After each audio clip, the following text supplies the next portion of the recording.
안녕하세요. 코빗의 피터입니다. 네, 비트코인 가격이 지난주에 많이 상승세를 보여서 지금 5만 달러대 진입을 눈앞에 두고 있습니다. 이번 주 관전 포인트는 아마도 그 미국의 인프라 법안 통과 관련된 뉴스일 것 같아요. 상원위원회에서 통과를 한 후에 이제 하원의 표결을 이번 주부터 하게 되는데, 실제로 그 크립토 과세 관련된 조항에 대해서 어떤 식으로 논의가 될지, 이거에 관해서 상당히 많은 뉴스 헤드라인이 앞으로 나올 걸로 기대가 됩니다. 그거에 따라서 비트코인의 가격도 어느 정도 영향을 받을 수도 있고요. 그래서 하나의 중요한 관전 포인트가 될 것 같고요. 구독, 좋아요, 알림 설정 부탁드릴게요. 실제로는 이 인프라 법안은 우리 업계에 있는 사람들은 크립토 과세 조항이 가장 큰 관심사이긴 하겠지만은 사실은 엄청나게 굉장히 큰 법안이죠. 그래서 크립토와 상관없는 여러 가지 다른 전반적인 인프라 투자에 관한 안이 들어있기 때문에 크립토와 관계없는 다른 이유로 딜레이 되거나 이렇게 다른 방향으로 흘러갈 수도 있습니다. 그래서 그런 점을 염두에 두시고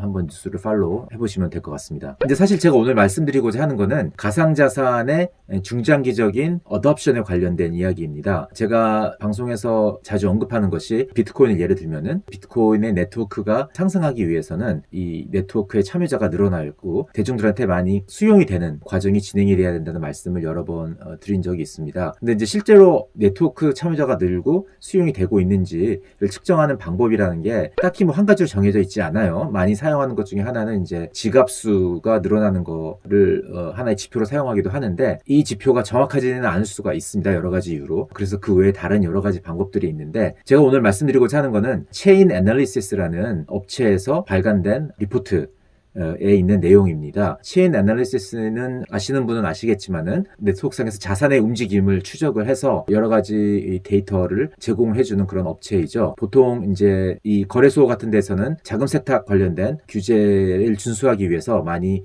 사용하는 솔루션이기도 합니다. 그렇지만 이제 이 데이터를 사용해가지고 우리가 투자에도 유용한 정보를 얻을 수가 있어요. 그래서 체인 애널리시스에서는 정기적으로 이런 리포트를 내고 있는데, 이게 9월 달에 출간된 리포트의 프리뷰 같은 거를 이번에 블로그에 올렸더라고요. 그래서 그 내용을 조금 공유드리고자 합니다. 그래서 이 리포트에서는 크립토 어답션 인덱스라는 어떤 지수를 만들어가지고 그걸 기준으로 나라별로 크립토 어답션의 랭킹을 내고 있습니다. 그래서 기본적으로 이제 154개의 나라를 크립토 인덱스라는 지수로 평가를 해서 어느 나라가 그 크립토 어답션이 가장 많이 진행되고 있는지를 이제 랭킹을 냈어요. 근데 여기서 기준으로 한 그 크립토 어답션이라는 거는 이 리포트에서는 크립토커런시 액티비티, 이렇게 이런 용어를 사용을 하고 있고요. 이 크립토커런시 액티비티를 좀 더 구체적으로 어떤 식으로 정의를 하고 있냐면은, 중앙화된 거래소에서 이루어지고 있는 크립토커런시 트레이딩은 배제를 한 그런 수치입니다. 그리고 그 대신에 일반인들이 일상생활에서 크립토커런시를 주고받는 거를 기준으로 이렇게 낸 지수입니다. 그래서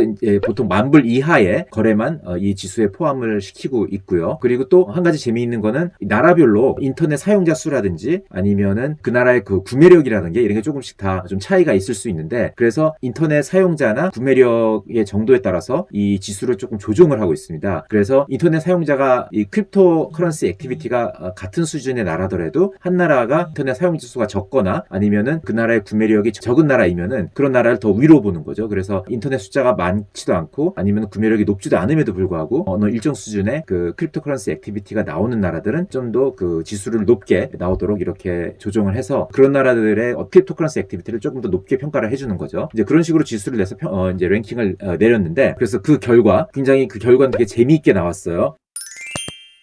일단 이 결과를 보면은 전 세계적으로 봤을 때 이러한 크립토커런시 액티비티가 금년 들어와서 부쩍 늘어난 걸로 이렇게 숫자가 나오고 있습니다. 그리고 이제 두 번째로는 그럼 어떤 나라 중심으로 이러한 액티비티가 많이 늘어나고 있느냐를 봤을 때 이제 랭킹을 보면 알 수가 있는데, 1위가 베트남이고 2위가 인도, 3위는 파키스탄, 4위는 유크레인, 5위가 케냐, 6위가 나이제리아, 베네수엘라가 7위, 그 다음에 미국이 8위, 뭐 이런 식으로 나갑니다. 그래서 여러분 아시다시피 선진국 보다는 이제 개발도상 국가들, 그런 국가들이 랭킹에 상당히 위에 올라가 있고요. 실제로 중국도 상당히 미칩니다. 중국은 13위 뭐 이렇게 나오고, 지금 이거는 일종의 프리뷰이기 때문에 이 랭킹이 다 나오진 않았어요. 상위 20위만 지금 나오고 있는데 그 20위 안에 한국이 들어가 있지가 않습니다.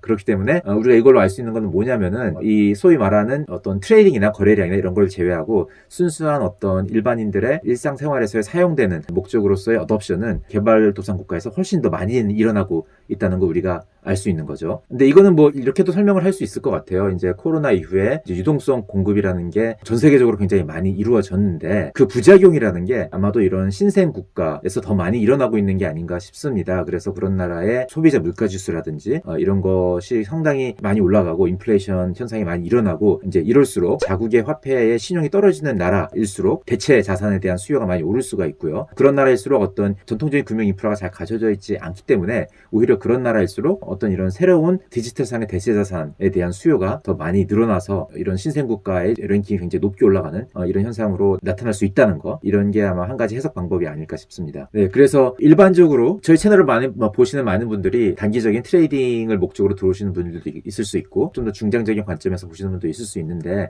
뭐 이 데이터로 인해서 뭐 단기적으로 어떤 트레이딩 할 수 있는 어떤 소재가 될 수 있을지는 모르겠어요. 그러나 이 비트코인 네트워크의 성장 그리고 크립토커런시 네트워크의 성장, 중장기적인 성장에 대해서 관심이 많으신 분들은 이런 데이터로 어떤 이러한 트렌드라는 게 확인될 수 있는 그런 부분이 아닌가 싶습니다. 그래서 여러분들께 공유를 드렸고요. 이 리포트는 9월 달에 풀 버전으로 출시될 예정이라고 하니까 그때 풀 리포트를 보고 더 추가적으로 재미있는 데이터가 있으면 여러분들께 공유 드리고자 합니다. 네, 오늘은 여기까지입니다. 바이.